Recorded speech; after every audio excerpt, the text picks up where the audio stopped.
The reading's taken from Luke 22, verse 1 to 34.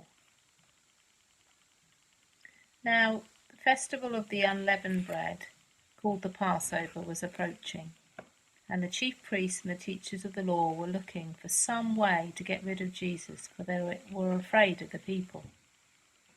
Then Satan entered Judas, called Iscariot, one of the 12. And Judas went to the chief priests and the officers of the temple guard and discussed with them how he might betray Jesus. They were delighted and agreed to give him money. He consented and watched for an opportunity to hand Jesus over to them when no crowd was present. Then came the day of unleavened bread, on which the Passover lamb had to be sacrificed. Jesus sent Peter and John, saying, "Go and make preparations for us to eat the Passover."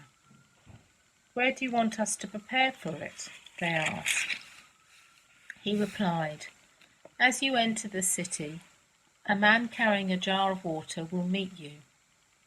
Follow him to the house that he enters, and say to the owner of the house, 'The teacher asks, where is the guest room, where I may eat the Passover with my disciples?' He will show you a large room upstairs, all furnished. Make preparations there." They left and found things just as Jesus had told them. So they prepared the Passover. When the hour came, Jesus and his apostles reclined at the table, and he said to them, "I have eagerly desired to eat this Passover with you before I suffer.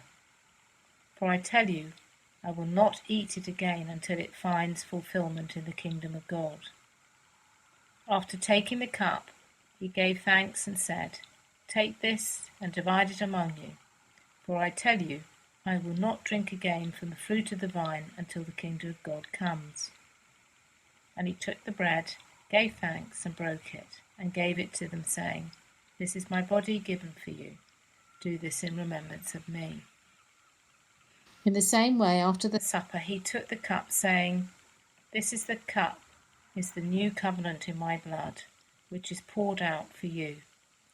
But the hand of him who is going to betray me is within mine on the table. The Son of Man will go as it had been decreed. But woe to the man who betrays him." They began to question among themselves which of them it might be, or who would do this. A dispute also arose among them as to which of them was considered to be the greatest.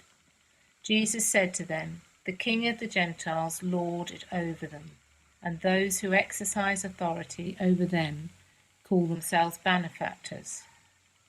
But you are not to be like that. Instead, the greatest among you should be the youngest, and the one who rules like the one who serves.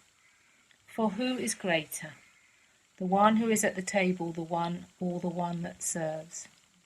Is it not the one who is at the table? But I am among you as one who serves. You are those who have stood by me in my trials, and I confer on you a kingdom, just as my Father conferred one on me, so that you may eat and drink at my table in the kingdom and sit on thrones judging the 12 tribes of Israel. Simon, Simon, Satan has asked to sift all of you as wheat. But I have prayed for you, Simon, that your faith will not fail. And when you have turned back, strengthen your brothers." But he replied, "Lord, I am ready to go with you to prison and to death." Jesus answered, "I tell you, Peter, before the cock crows today, you will deny 3 times that you know me."